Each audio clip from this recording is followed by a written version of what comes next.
वैजापूर नाशिक रस्त्यावर नांदगाव शिवारात ट्रकच्या धडकेत दुचाकी चालक ठार झाल्याची घटना बुधवारी रात्री घडली.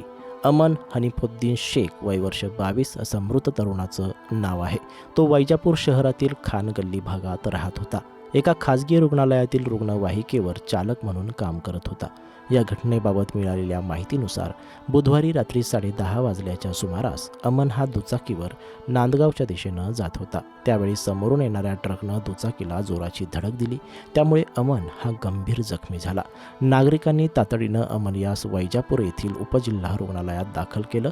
मात्र डॉक्टरांनी त्यास तपासून मृत घोषित केले. घटनेची माहिती मिळाल्यानंतर वैजापूर पोलिसांनी घटनास्थळी भेट दिली. अपघातग्रस्त ट्रक पोलिसांनी ताब्यात घेतलाय. दिवसेंदिवस अपघाताच्या घटना वाढत आहे. त्यामुळे वाहने जपून सावकाश चालवा.